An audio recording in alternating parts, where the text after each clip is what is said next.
Today we're going to be looking at AQA Mathematics June 2023 paper 2 higher. This is calculator paper, and again this is a part of the practice set 2. Okay, so without delay, let's get started. The first question here is, here's a linear sequence and work out the expression for the nth term. So we're looking to work out the nth term formula for this linear sequence. So anytime you're looking for the nth term formula, we need to work out the common difference. So if you go from 3 to 8, we're adding 5, and 8 to 13, we add 5, and then 13 to 18, we add 5 as well. So we're adding 5 every time. That means it's going to be 5 times table in a way. Okay, so you got 5, 10, because when you 5 times table, you're also adding 5, and so on. So if you're doing 5 times table, we can write down 5 times table as a 5n.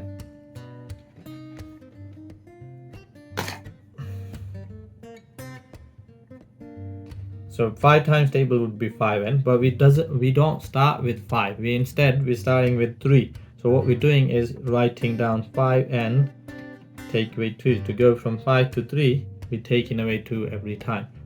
And this would work for any term on that sequence. So let's say we know our fifth term is going to be, add 5 to that and we'll give you 23. Okay, and if I substitute n equal to 5, we get 5 times 5, which is 25, take away 2, that gives you 23.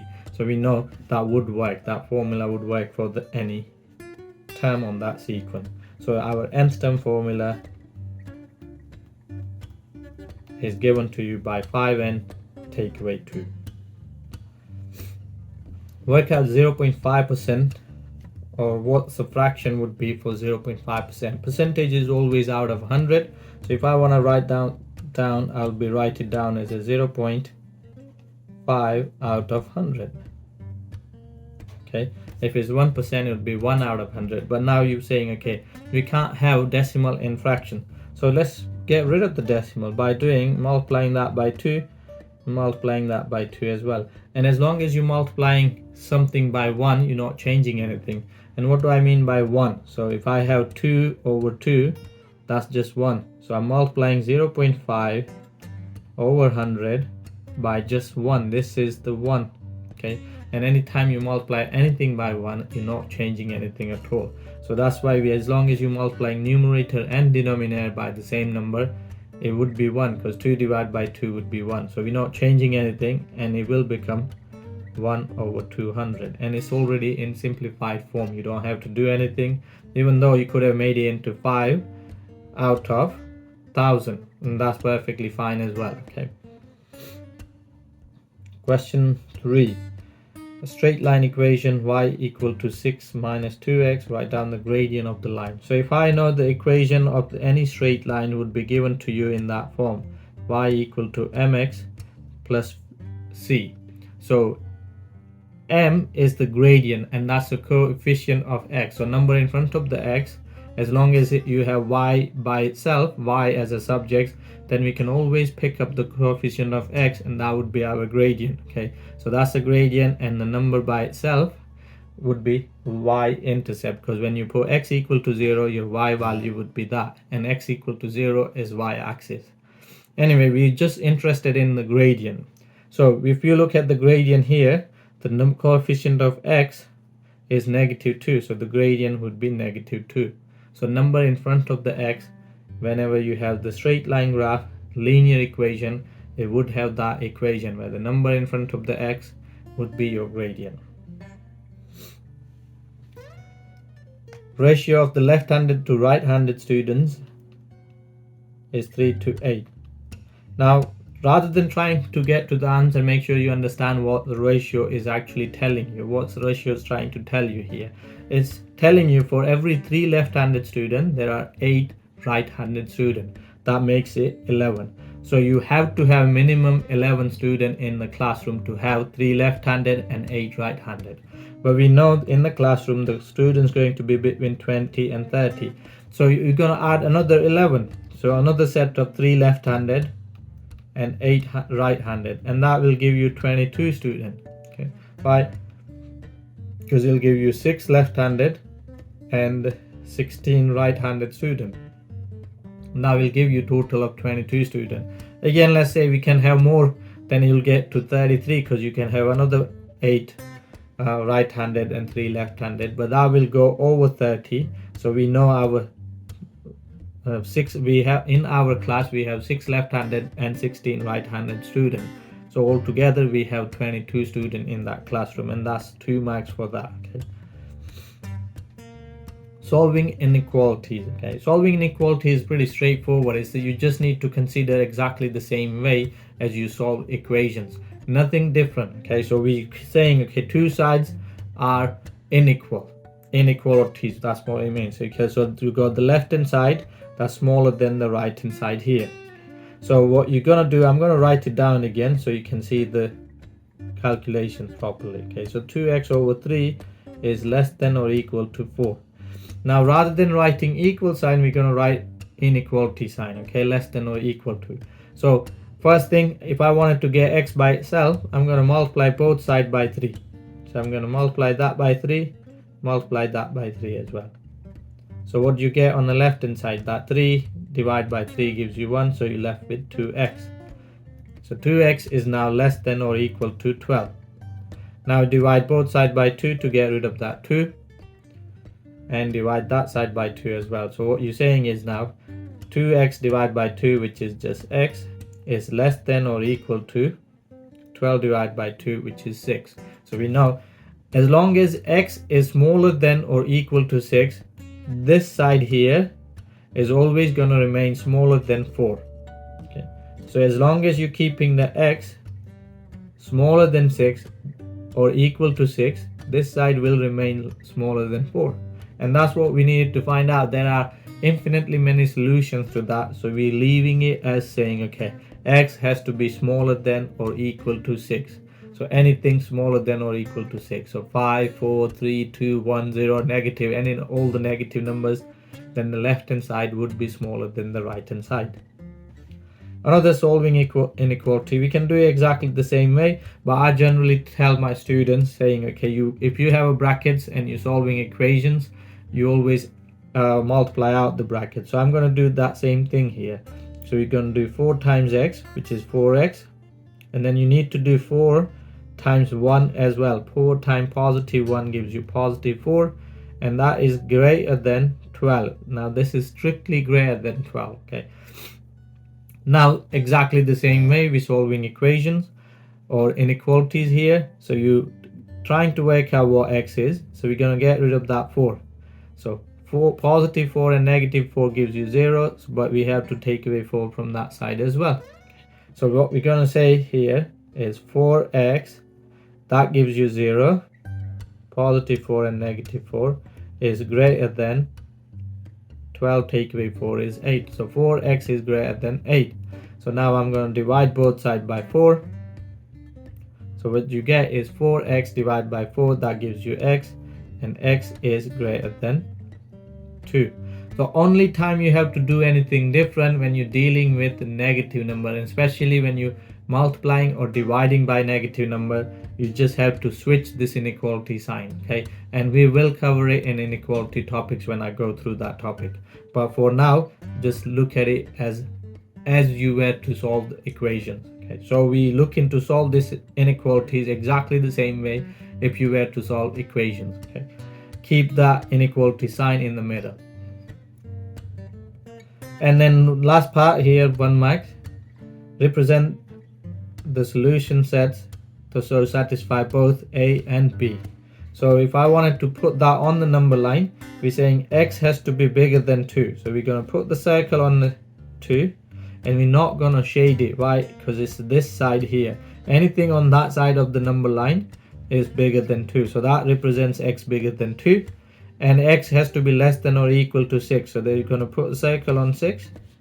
But 6 is included. It's saying x has to be less than or equal to. So we're going to shade that 6. And it has to be less than or equal to. So you're going to put it that way. So generally you put the straight line between them, saying x is bigger than or 2, but less than or equal to 6. That's it. That's all you had to do for that 1 mark. we've been given the formula how you have to pay tax. So the T stands for amount of the tax you have to pay, and E stands for amount of the money you earn in terms of pound. Okay, so if Alison pays £6,300 tax, work out the amount she earns.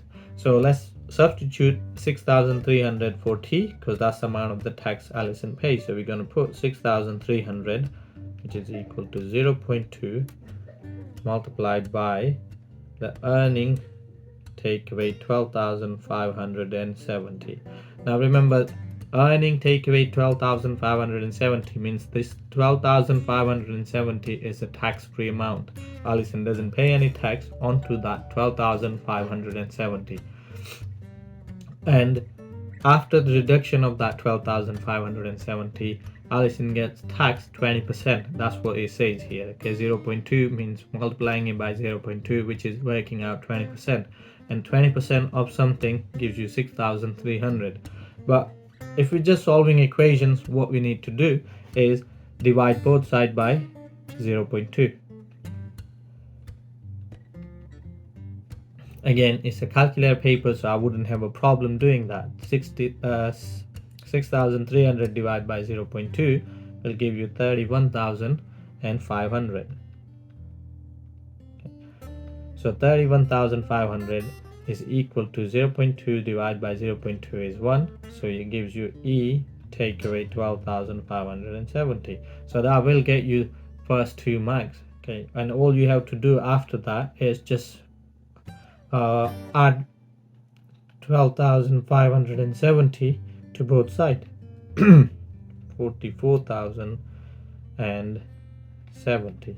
So you get 1 mark for just replacing T with 6,300. That's what Max Gims is telling me. And then when you divide both sides by 0.2 and get 31,500, that gets you the second mark, and you get the accuracy mark as a 44,070. One of the really straightforward questions. Okay, 2 marks, and what you need to be looking at is x squared is equal to 12.25. If I want to work out what x is, we need to square root both sides. So when you square root both sides, x square root of x squared will give you x, and square root of 12.25 will give you 3.5. But remember, this is higher tier, so you need to write down both solutions. If it's a quadratic solution, you'll get 2 solutions. One of them is positive and the other one would be negative. So plus and minus 3.5. Or you can write here as a 3.5 or negative 3.5. Because when I square negative 3.5, that will also give me 12.25. And if I square positive 3.5, that also gives me 12.25. So that's what you need to do. Make sure every time you have a quadratic expression, you always get 2 solutions. Volume of a sphere is 4/3 pi r cubed, where r is the radius. Work out the volume of sphere when the radius is equal to 6. So all I have to do is replace r with the radius, which is 6. Replace r with 6. So we do 4/3 pi multiplied by 6 cubed. It's only 6 that's being cubed. Okay, so you don't have to worry about anything else. It's just a 6 that's being cubed. So I could just cube that and multiply by 4. So the cube of that would be 216, and then multiply that by 4, you get 864 over 3 pi. You can leave your answer as a pi form, there's no problem. You can just leave your answer as it is, or when you multiply out and whatever the decimal you get, which is going to be roughly around 904.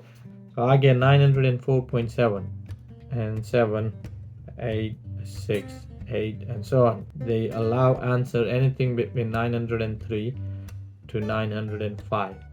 Second part of that question, we're looking at 4 spheres been tightly packed into the cuboid. Work out the volume of the cuboid. So to work out the volume of the cuboid, we need to work out the length, this one here, base, what you can call it, this depth or the length you can call it, and the height of the cuboid. If we can work those 3 lengths out, we can work out the volume of the cuboid. And we've been given the radius of this sphere is 6. So if the radius is 6, then the diameter that way is going to be 12. The diameter is going to be double the radius. So we know that length is 12, so we got 4 lots of 12, so that gives you 48 at the base or the length of the cuboid. Okay, the depth then is going to be 12. Why? Because it's a sphere. It's not going to be just gonna be 12 that way. It's going to be 12 in the height and 12 that way as well. So that depth is 12, and even the height going to be 12 as well. So when you go through the center, that height is 12 as well. So once you know all three of these points, then it's easier for us to actually work it out. The volume of that cuboid going to be 48 multiplied by 12. That gives you the area of the cross section, and then you multiply by the depth, which is 12 as well. So multiplying all three lengths together, and that gives you the volume of that cuboid, and that turns out to be 6,912. 6,912. So you get 1 mark if you did 6 times 2 and you got this diameter to be 12. And then if you did 48, if you found 48, that gives you that second mark. And if you did 48 times this 12 and that 12 there, that gives you that fourth mark. Okay, sorry, third mark, and the fourth mark is getting the answer correct. Okay, so if you did 6 times 6 times 24, then you possibly get 1 mark, okay, or 2 marks. In the special cases, you will get 2 marks if you get the right answer, what that actually turns out to be. All right. Here's another another question that looks really tricky but might not be, okay, because you're saying work out the number of sheets of paper in the shorter pile. So we know the ratio between the taller pile and the shorter pile is 5:3, and that will probably help us out because we know the weight of the taller pile, which is 7.5 kilograms. So if I go from 5 to 7.5, I know I'm multiplying it by 1.5, because you can work that multiplier out by doing 7.5 divided by 5. So we know we're multiplying it by 1.5. So I need to do the same when I'm doing from 3 times 1.5. That gives me 4.5.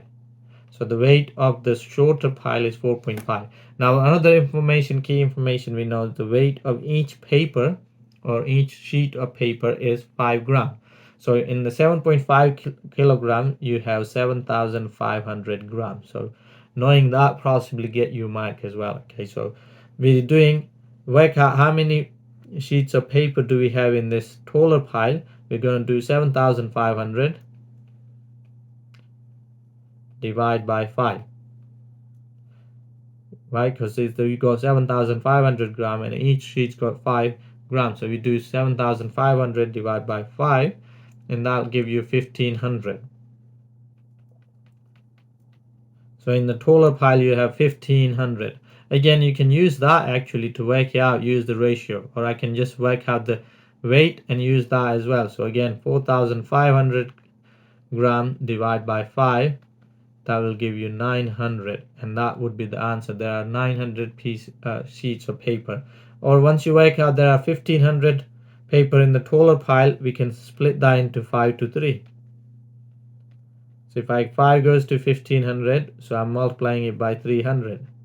So I need to multiply that side by 300, and 3 will go to 900. So that's another way you can work it out. So there's multiple ways you can get to the answer, but the final answer you should get is 9. So if you use this method, you get 1 mark for getting 1,500, and then the second mark you're using this ratio, and the third mark for the accuracy. If you use this method, you get 1 mark for 4.5, and then use that 4.5 to work out the next part, which is dividing it by 4,500 by 5 gets 1 mark, and then getting the final answer gets you 1 mark. Okay.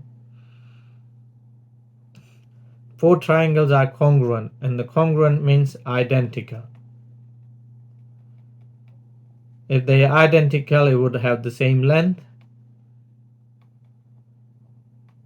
and the same angles. Okay, and if they are triangle, there is 4 different ways you can prove that those 2 triangles are identical. If you know the 2 angles and the side between those 2 angles, then you can prove that those 2 triangles are identical. As long as this angle and that angle are going to be exactly the same, and the side in between them is exactly the same, then you know that these 2 triangles are identical. You can also prove it if you know two sides and the angle between that. Okay, so something like this: side, side, and angle. If you know, you can work out any other triangle that has a 5, 3, and the angle between them is 3, then that going to be exactly identical angle, a triangle. Another way you can work out, if you know all three sides, if all three sides are same, there's no way you can make any other triangle. And then the last one, not related in here, but if you have a right angle, hypotenuse, and one of the shorter side, then those triangles are identical. This is what they mean by give your reason for your answer. Give a reason for your answer. So you need to give one of these 4 reasons why those two triangles that you pick are identical.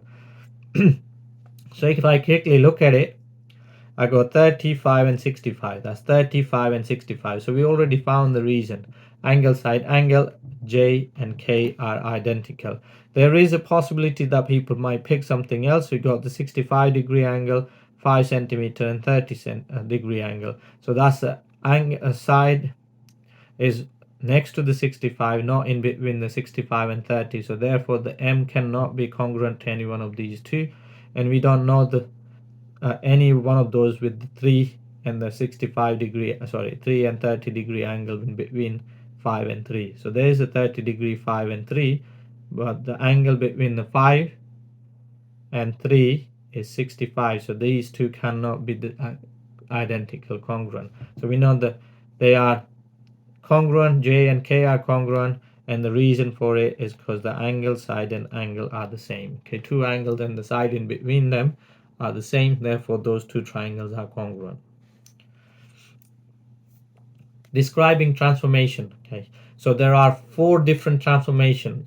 One of those is enlargement, rotation, reflection, and translation.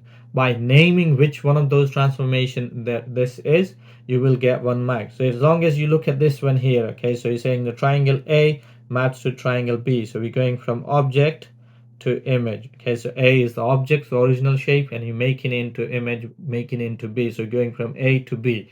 So if I recognize that and saying, okay, they are not the same size, so the only one sort of transformation changes the sizes of the shape is enlargement. Okay, so we know this is an enlargement, and by writing it down,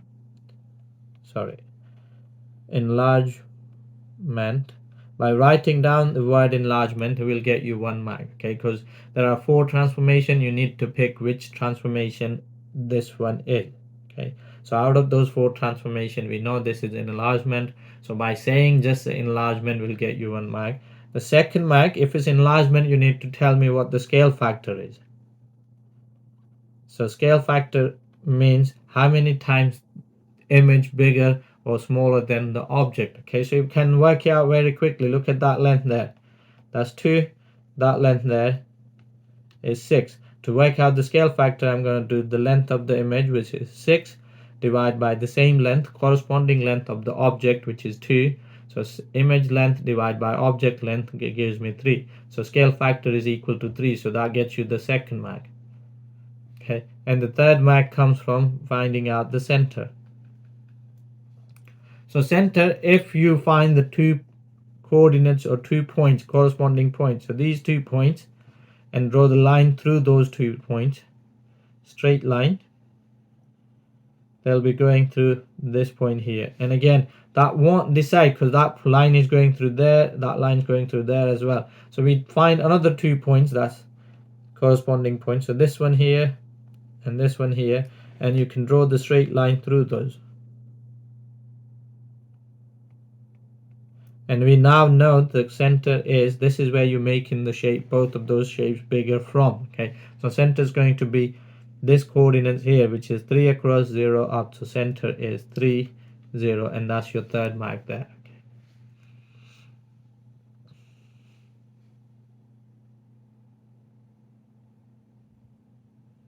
Right, so we got to now question 12. A menu has choices 2 starter, 2 starter, 7 main courses, so it doesn't matter what you do. Basically those 2 starters will can swap with, so you can choose the first starter and then you have 7 choices. Let's put it anything like soup with the 7 main courses, so you go soup and then the 7 choices, then you swap the starter and your menu will change completely. So you'd got 14 choices from there. 2 times 7, 2 starter times 7 main. And then we got 4 desserts, so 14 choices can change with every single one of those desserts. So that's why we multiply that by 4 and we get 56 different choices for those. So 1 mark for writing this down and 1 mark for getting 56. So you can either gonna get 56 full marks or no marks at all for this kind of question. Okay. Question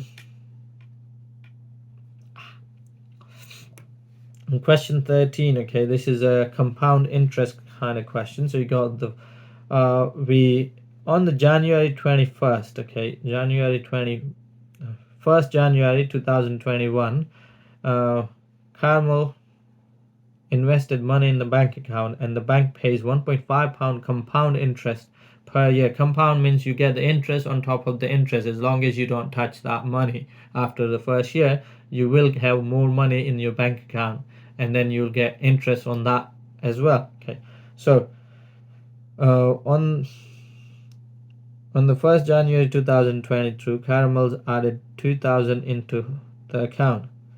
On the January 2023, she had 10,271.80 in the account. Okay. Work out the amount of money Caramel originally invested in the account. Okay, so we need to work through this saying, okay, so we have some money, which is X, we can call it, and it will get 1.5% interest on it. So if I multiply X by 1.015, that will give me what Caramel would have earned at the end of that year. Okay, so remember, 1 is it gives you that 100% plus 1.5%. So we will have 101.5%, and you change 101.5% into decimal, it'll give you that. So when I multiply X, that's the amount of the money we started with, by 1.015, it will give you certain amount at the end of the 2021. So in the 1st January 2022. So that's the amount of money they will have at the 1st January 2022, and then they add £2,000 on top. Sorry, I can't really add extra zero there. So they add £2,000 on top. So that's the amount of money they have in the bank account. I can write in a simple form: 1.015x add 2,000. Okay, that's the amount of money they have at this point.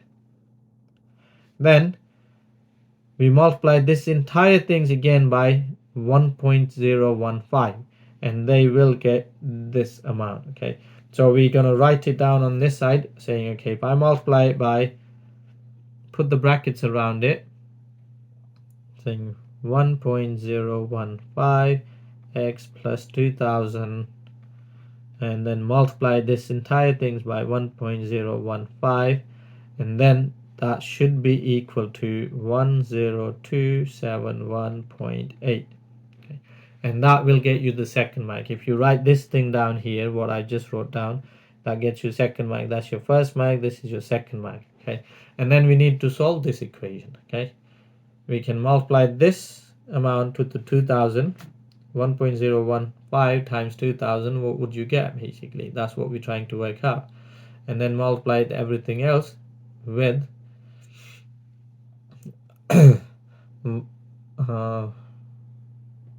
basically solving that equation. Okay,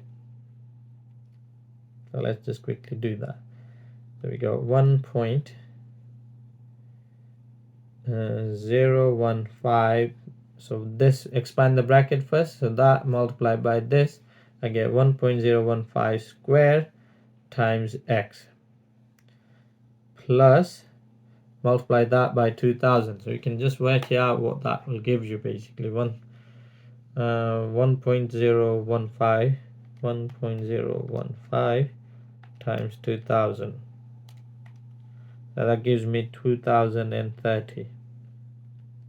And that should be equal to 10,271.8. So now I can take away that amount if you're solving equation for the x. So I'll take away 2030 from it. So take away 2030 from both sides. We get 1.015 square x is equal to 8,241.80. Now if I wanted to work out what x is, I need to divide both sides by 1.015 square. Divide that side by 1.015 square, and then you get your value for x. So the x is going to be 8,000. If you put that in the calculator, you will get x equal to 8. And we said x is the amount of the money Carmel invested at the beginning of the year. Original amount Carmel has invested was £8,000. Okay, that will give you your fourth mark, getting 8,000 right. So that's your third mark at this point, and then that's your fourth mark. Slightly tricky question because there's a lot of reverse percentages and the compound interest involved, and this is the reason this is a higher paper. Right, this one's also slightly tricky question, okay, but this is a lot straightforward, a lot simpler compared to the other one. Okay, so we're saying, okay, AB to CD, so AB to CD are in the ratio 1 to 2. Okay, so that means this one here is 2 times bigger than that one. So what it means is, if I do 2 times 2x minus 4, that should be equal to 3x plus 2. Sorry, 3x plus 4. So that's the equation that's given to us, okay? And if we work out what that would be, we can show what's 2 to 5 going to be equal to, okay? So that's the first one. So when you multiply out the brackets, we're going to get 4x minus 8 is equal to 3x plus 4. And we're going to work out the value of x. So when you solve that equation, remember, if you are in my class, we're doing it pretty much every lesson, these kind of questions, okay? Take away 3x, take away 3x, you're left with x minus 8, which is equal to 4, because 3x minus 3x gives you 0, so you're left with 4. I always keep equal sign in the middle there, okay?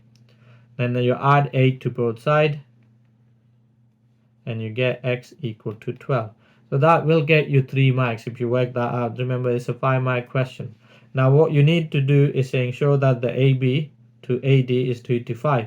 So let's substitute x equal to 5 into AB. So AB is 2x minus 4. So if you put x equal to 12, we got 24, take away 4, which is 20. Okay, remember you're doing 2 times 12, which is 24, take away 4. So AB is 20.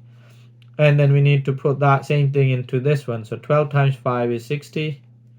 Take away 10, which is 50.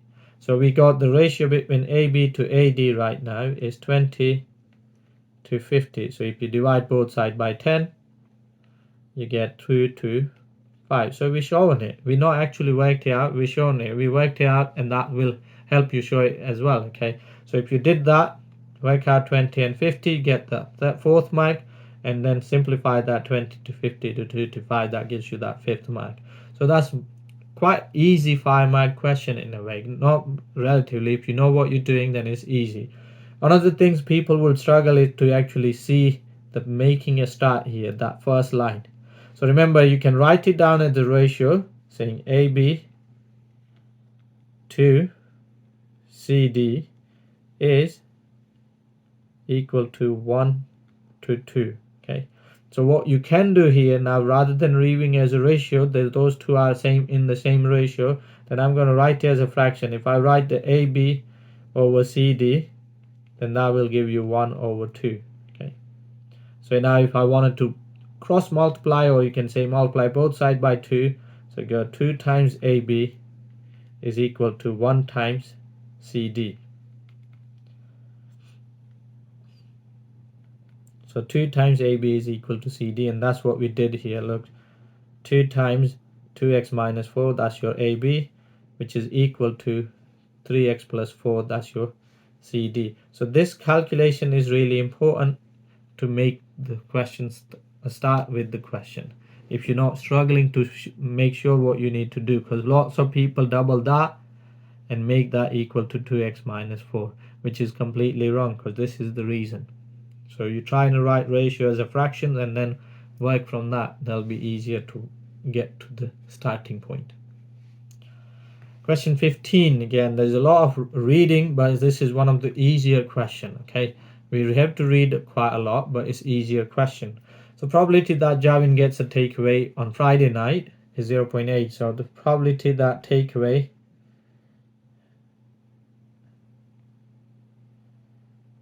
on Friday is 0.8. And the probability that Claire gets takeaway on Friday, so probability of for the Javin, this is Javin's takeaway, and the probability of the Claire getting takeaway, oh come on, Claire getting takeaway is 0.7.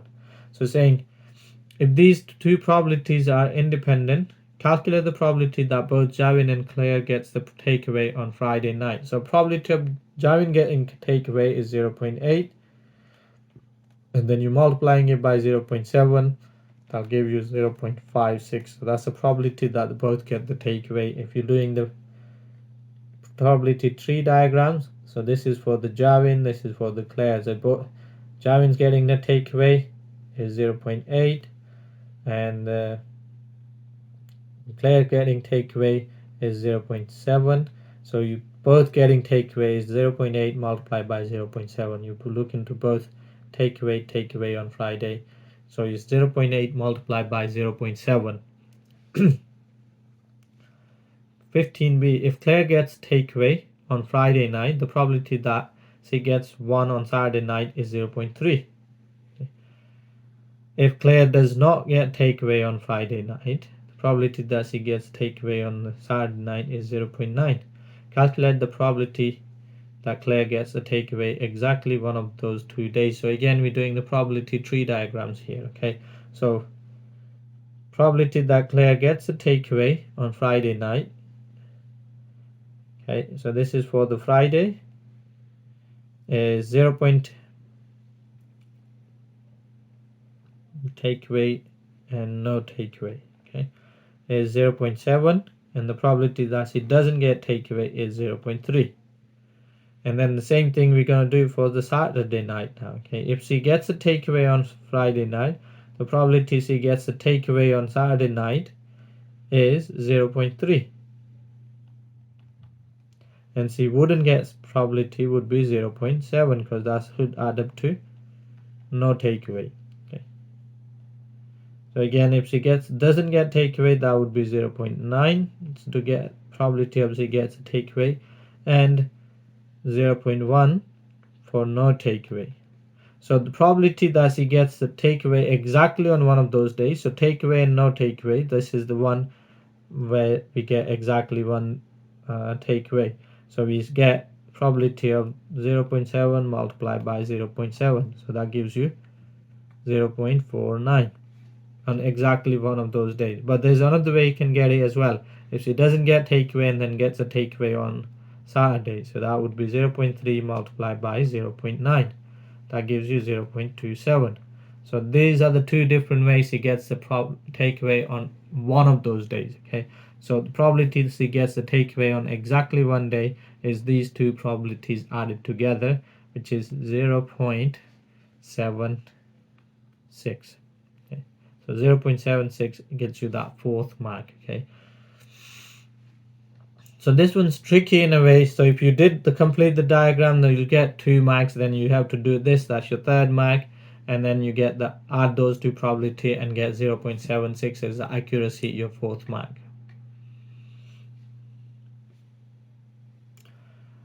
here's the question about the surds. This is what we're doing right now. If you're in my class, we got x squared, which is equal to 20. This is a right angle triangle. Okay, so base is twice the length.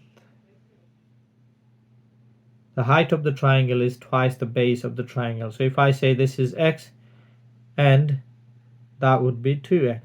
Okay, so area of the right angle triangle is 20 centimeters square. So that would be 20 centimeters square. So again, how do we get the area of the triangle? Area of the triangle is half times the base times the height. So we're doing half times the x times the 2x. So that will give you x squared. So we know the x squared has to be 20. So that's your first mark. If you work that out, x squared is equal to 20. Okay, and then what do I need to do to get to the second marks? Okay, so if I want to work out the marks, again, these lengths going to be positive, so I don't have to worry about the second outcomes, okay, or second answer. So if I square root both sides, I get x equal to square root of 20. Okay, and that will help me work out what the base is and what the height is. Okay, so give your answer in the form of a plus b root c, where a and b and c are integers, and we need to work out the perimeter, remember. Okay, so if I know this is square root of 20, that would be square root of 2 lots of root 20. So we know x is square root of 20, so the height is 2 lots of square root of 20. So now I need to work out the hypotenuse, and you need to use the Pythagoras theorem to work that out. Okay, so what we're doing is we're going to square the base, square the height, and that'll give you a square of this hypotenuse. Okay, this is the hypotenuse, biggest side. So we're going to look at the square of square root of 20 plus square of 2 lots of square root of 20, and that gives you square of the hypotenuse. Okay, so that would be 20, straightforward, and that would be 4 times 20, because 2 squared is 4 and root 20 means 20, and that will give you hypotenuse square. So 4 times 20 is 80, 80 add 20 is 100. So we know that length is going to be, hypotenuse square is 100, so hypotenuse is equal to 10. So we now know all the lengths. If you know all the lengths, then you can work out the perimeter. So perimeter is going to be root 20 plus 2 lots of root 20, square root of 20. We get 3 lots of square root of 20. And then we got this the height that we need to add, which is hypotenuse, which is 10. So again, give your answer in the form a plus b root c. So we can simplify that root 20. So try to simplify square root of 20. So we get the whole number. Okay, so square root of 20 is square root of 4 times square root of 5. So square root of 4 is 2 and root 5. So this is what square root of 20 is. So we can write this down as a 3 times 2 root 5 plus 10. So 3 times 2, which is 6. So 6 root 5 plus 10. So B, your A, and that's your C. Okay, so we got it in that form. You can obviously rearrange it to write here as a 10 add 6 root 5. 10 add 6 root 5. So A, B, and C. You already found all 3 values there. So that's your 4th mark there. Actually, you didn't ask you to simplify it, so we could have got away with just writing your answer as that. I've just looked at the answer. You could have got away with writing it as a 3 times root 20 plus 10. This is one of the trickiest questions that you actually have to deal with in this paper. Okay, the most difficult question out of them all. Why? Because if you not looked at the functions before, we're looking at functions here. Okay, 2 different functions that represents that one graph. Okay, so first we need to look at saying, okay, height h is equal to 0. So this is 0 for the value of t, 0 all the way up to 3. So you're starting from here, your graph, all the way up to 3, the graph would be 0, that line there. And then from that point onwards, okay, the height comes from 13 minus t multiplied by t minus 3, from 3 to 10. So if you just pick up the whole numbers from that point onwards, okay, so let's say if you got t is equal to 4, if you put t equal to 4, what you get for the height? So t equal to 4, you do 13 take away 4, which is 9, and then 4 times take away 3, which is 1. So 9 times 1, which is 9. So 4, 9 would be your coordinates next one, okay?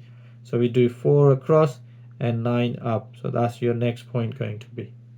Then what happens when t is equal to 5? 13 take away 5 is 8. 8 times 2 is 16. So when t is 5, this one's 16, height is 16, okay? And then the next one, when t is equal to 6, you're putting t equal to 6 in here. 13 take away 6 is 7. 7 times 6 take away 3, which is 3. So 7 times 3 is 21. So when t is 6, h is 21. And then you keep on going, basically. T equal to 7, the h is equal to 24. Why? Because you go 6 times 4, which is 24. When t is equal to 8, we go 5 times 5, which is 25. Height is equal to 25. And then t is equal to 9, the height is equal to 24. And then t is equal to 10, the height is equal to 21. You can just substitute t equal to different numbers in here. Remember, brackets mean multiplication, and you find all these coordinates, okay? And then you put the points on the graph. So 24, then the t is 7, it comes to 24, which is there. When t is 8 is 25. When it's 9 is 24 again. When it's 10 is 21 again. So you get the idea what the graph looks like. So it's 0 for the first 3, and then you need to draw a smooth curve going through these points, and you can get the idea. It would be similar when drop down somewhere here as well, okay? So we're just going to complete it at that point. So this is what your graph should look like when you draw that, okay? Next part here is, sorry, am I missing anything? Yeah, sorry. By joining the points on the graph t equal to 5 to t equal to 8 with the straight line, work out the average rate of change between the 5 to 8. Okay, so if I join the 5 to 8 with the straight line, so 5 is there, 5 is there, and then 8 is there. If I join it with the straight line, what is the gradient between them? So again, obviously we know that we're going across there from 5 to 8, so we're going 3 across. And how far up we're going? So we're going from 5 and it was 5 was 16 to 8 when it was 25. We're going 16 to 25, so we're going up by 9. So the gradient is, or rate of change is, change in y, which is 9, divided by change in x, which is 3. So the gradient is 3. So that's the answer to this part here, okay? We were trying to work out the gradient slope of that line. That's the rate of change. So we go from there to there. We're going up 9, but we only moved across 3. So it's 9 divided by 3. For every 1 across, we're going up by 3. Obviously, it's not a linear graph, but we're estimating it using that triangle. So it's 0.09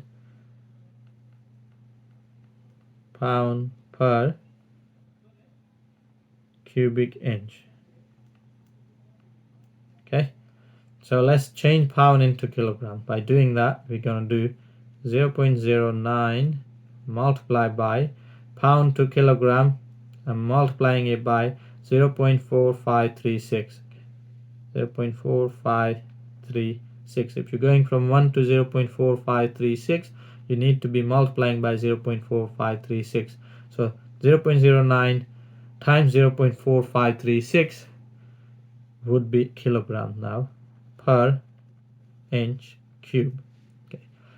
0.046 0.0824 kilogram per inch cube.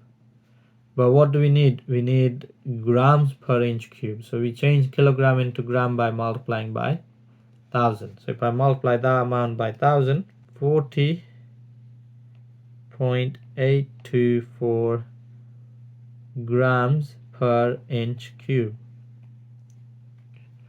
So now we need to change inch cube into centimeter cubes. Okay, so how do we change inch cube into centimeter cubes? So again, if you're going from inch to centimeter cubes, sorry, inch to centimeter, we're multiplying by, so if I go 1 to 2.4, 2.54, we're multiplying by 2.54.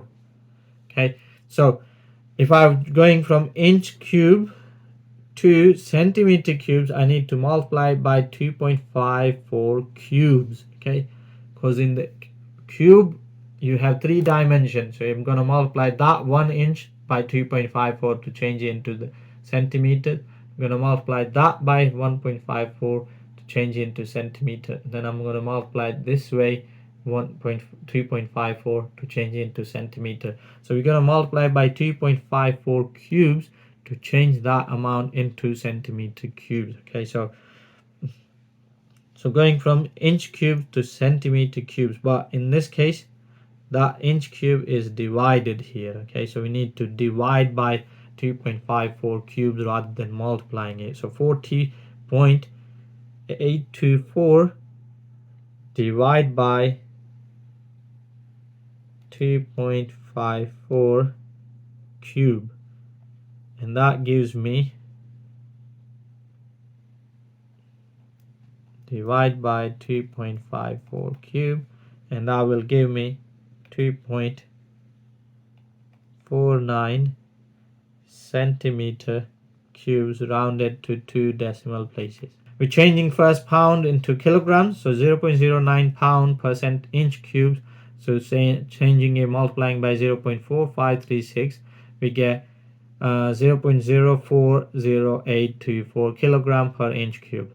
Then you're multiplying that kilogram by 1000 to change it into the grams, which gives me 40.824 grams per inch cube.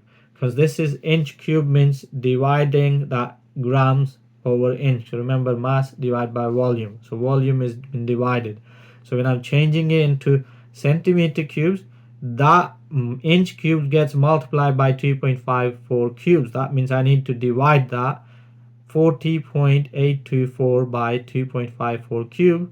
So this thing's divided by the volume, so volume gets bigger by 2.54 cubes. So divide this weight in grams by the volume, and that will give you 2.49 centimeter cube. Alright, okay, so the first thing I need to do actually is work out how many of those people are classed as under 18 and how many of these people have to pay £36 per person. So we know we're gonna charging this over 70s. So the over 70 is going to be, then you can remember it's only 4 people from 100. So how many people would there be out of 8,000? So we're gonna do 8,000 divide by 100 and then multiply by 4 to work out that there would be 320 on average, roughly 320 people going to be over 70. So we do the same thing for each one of those. Okay, so multiplying it by 80, 8,000 divided by 100 gives you 80. So multiply that by 80, you work out how many people is going to be between 45 to 70. So we're going to work out that 45 to 70, there would be 1,680. Okay, and then we're multiplying that by 80 as well, because it's 8,000 over 100, and that will give you 2,240. So that's how many people we're looking at here. Okay, what you need to look at is the last part, that's 35. Okay, that 35 goes from 15 to 30, and we only need to look at it at 3 parts. So again, we're going to be multiplying it by 80.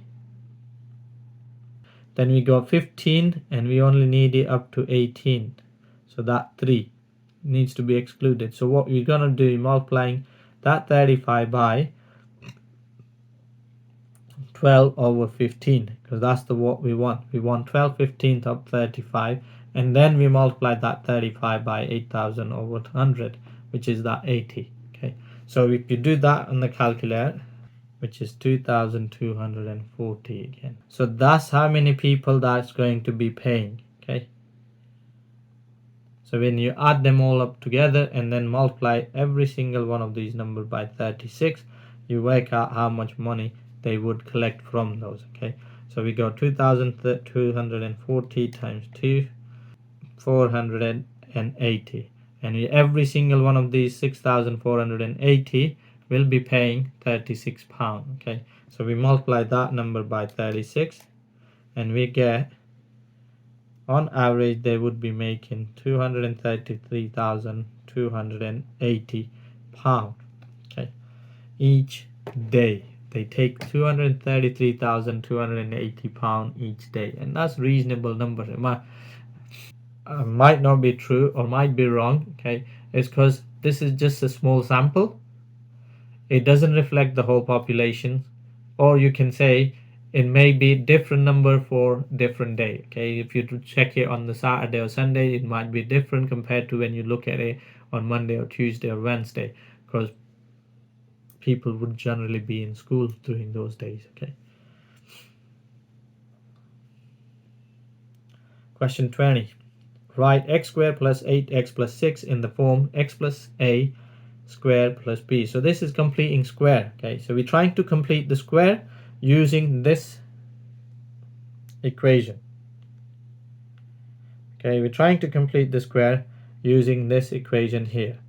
So generally what you want to do is saying, okay, we go 1x squared. So if you already looked at something like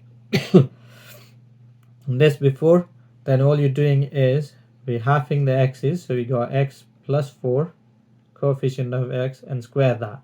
When you square it, you get x squared 8x, and you also get 16, which we don't have here. So we take away 16, square of that number, and then we need to add that 6 on, because we not considered that 6 on, and then simplify that basically. So we can write that down as a x plus 4 all squared, and minus 16 plus 6 gives you minus 10. So we know we wrote it in that form, where a is 4 and b is negative 10. So that's all you had to do. Sketch the graph sketch of y equal to x squared plus 3x plus d is shown. B is the turning point. Okay, so 4, 7 is the turning point. Work out the value of C and D. If this is a turning point, that means when you have x minus 4, this is equal to 0, your highest point is going to be 7. So you can write it as that x minus 4 square. Why? Because when you put x equal to 4 in here, then that gives you the smallest possible point, right? Because any square number is always going to be positive. The lowest it can be is 0. So if I want to make this point here, lowest point, okay, I'll need to get rid of any x's in there, saying the possibility of the x minus 4 should be 0. So when x is 4, 4 minus 4 is 0. And then obviously y value is 7. So when this is 0, your y value would be 7. So this is when the lowest point is going to be 4 and the y value is going to be 7. When x is going to be 4 and y would be 7, and that would be the lowest point. You cannot get any smaller value than 7 for y on this graph. So what we're going to do now, we're going to expand the brackets. So x minus 4 squared will give you x squared minus 8x plus 16, and then you got that plus 7. So we rewrite that saying, okay, x squared minus 8x, 7 and 16 will give you 23. So we know the C is negative 8 and D is 23. Crime scene is informed by the triangle. Police tapes needed to go around the perimeter. Okay, these are in meters. So we need to work out the length here and the length here to actually answer the question. Police tape comes in 20-meter rolls. Work out the number of rolls needed. Okay, so we know this angle and this is a right angle triangle, so we can actually work with SOHCAHTOA to work out what the adjacent is going to be. So SOHCAHTOA.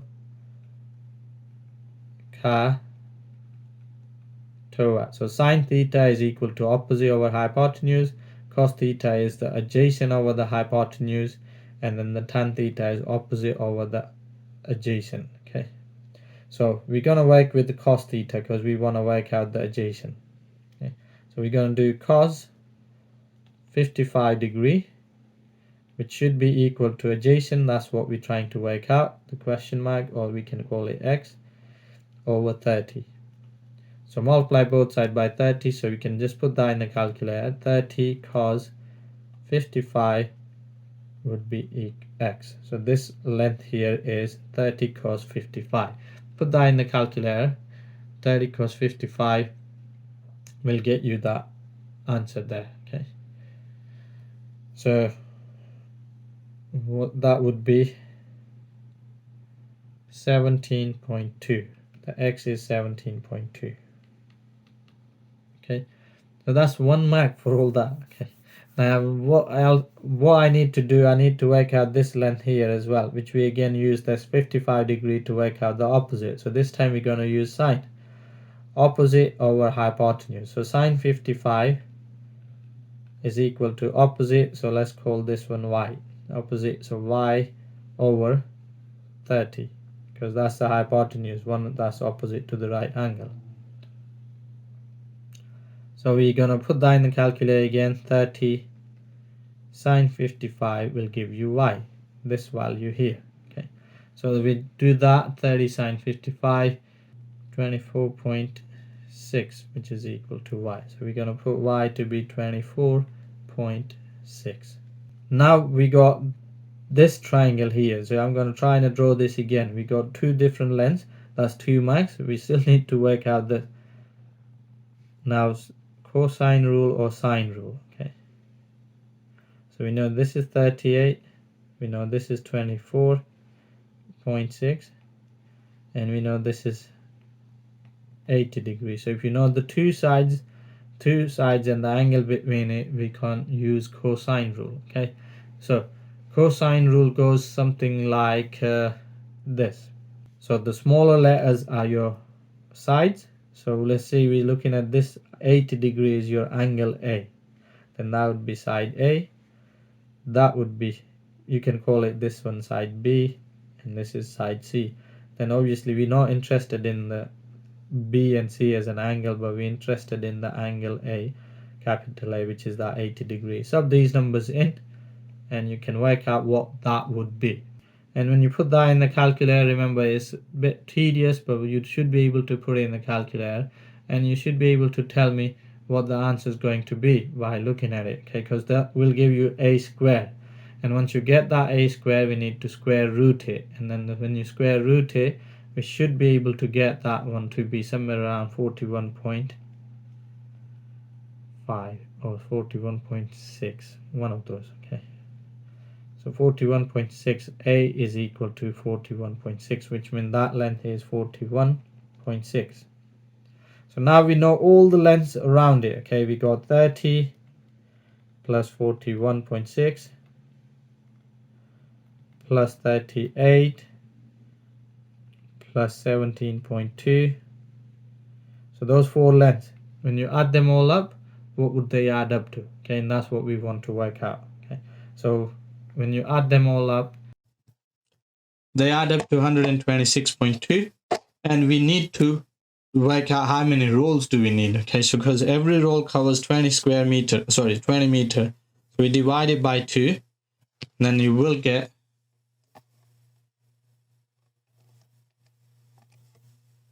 divided by 20 and you get 6.34.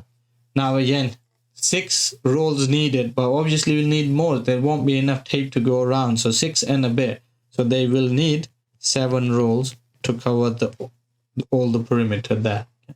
But this is the cosine rule here, that you probably be given in the formula booklet, so you don't have to worry about remembering it, but you need to know how to label it. Okay, so angles are given as a capital letters, and the opposite side to that would be given as a smaller letters. Okay, so that would be angle B, and that would be capital C as an angle C. Okay, and then that would be side C. So this is what you need to be able to set the triangle up to actually answer this question. Cumulative frequency diagrams. Okay, so we need to work out the cumulative frequency from the graph. So t is less than 100, so when the less than 100 is this point here, so you read it across the 100, and I will read you at 8. So you go through that when the t is less than 120, so you read through that number, and it works out to be 56, I think. And then the next one, 160, you read through that number here, which is 100. So anything, if you draw the line here, that's anything below in that graph would be 120. Then the next one would be at 200, which is there. That's 110. And then less than 300, which is there. That's the last one, 120. Okay. Now what I need to do is, we got the cumulative frequency. I can work out the frequencies. If it's 80 to 20, that would be 8. Why? Because anything less than 100 is 8. So the 80 to 100 would be 8. 100 to 20. So you plus 8 is up to 100. Then we need to look at the next. From the 56, you take away 8. You'll get the next one would be 48. And then from that 120, we get 56. Anything from 120 to 160 would be 56. 100 take away 56. That will give me 44. And you get the idea. And then you go 110 take away 10. 100, that gives me 10. And then the last one would be 10 as well. So those are the frequencies we get for each one of those groups. So class width there means, what's the width of the class here? 80 to 100, that's 20. And then so on. We're just going to work out the class width. So that would be another 100 to 120 is 20. 120 to 160 is 40. 160 to 200 is also 40. And then that would be 100 for the last one. Frequency density. So how dense the frequency is. So you need to share 8 between the 20. So it's 8 divided by 20. Okay, not 20 divided by 8. So the frequency, there are 8. And the class width is 20. You're sharing that 8 between the 20 width. Okay, so that would be 8 divided by 20. That gives you 0.4. Okay, and then you go 48 divided by 20. That gives you 2.4. Then 44 divided by 40. That gives me 1.1. And then 10 divided by 40. That gives me 0.25. And then 10 divided by 100. That gives me 0.1. So this is less dense. Okay.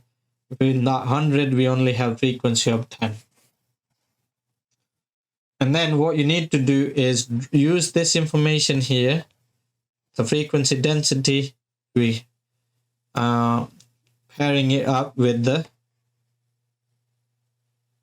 time, okay, on this x given. Okay, so we got the bars basically. We're doing from 80 to 100.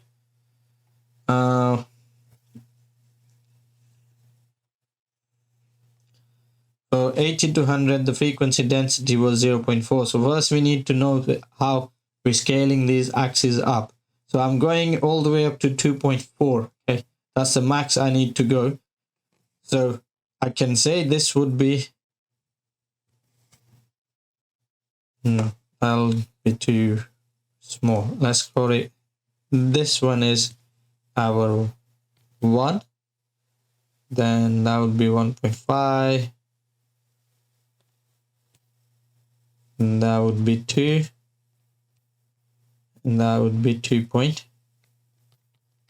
So that's give us a nice results there. Okay, I can lay out nicely without cramming it or making it too small or too big. So first one goes to 100 with 0.4.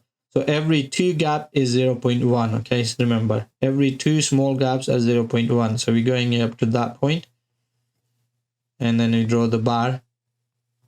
This is the first one. Okay. The next one, 100 to 120. I have to go back and forth, which is 2.4. That's the tallest part. 100 to 120, which is 2.4 up to that point. Obviously, you need to use ruler and the pencil. So if you go wrong, you can rub it off and then create it again. I can't use ruler on this app. And then the next one after that is 1.1, which goes from 120 to 160. 120 to 160, that goes to 1.1. Okay, and then 0.25 for 160 to 200. So 160 to 200, 0.25.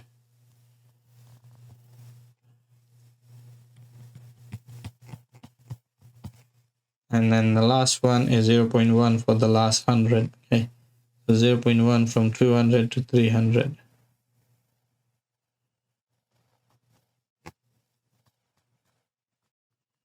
Okay, so this is what your frequency density diagram would look like. Okay, you're dropping it, plotting it against the frequency density. Okay, and the time here at the bottom. So now this represents that majority of the people are between 100 and 120. If you did it just a bar chart, then it wouldn't represent it right. Okay, they wouldn't look right.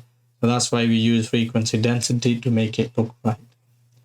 Right, I think that's about it. So if you like the paper, or if you like the explanations, and if it helped you out, please like the video and subscribe if you want to see more of these videos, because I will be uploading few more videos on the regular basis. As soon as we go through the paper in my classroom, I will upload those videos on here for them to look at it. And obviously, if anyone else find it useful, they're welcome to use these as a resource. Thank you.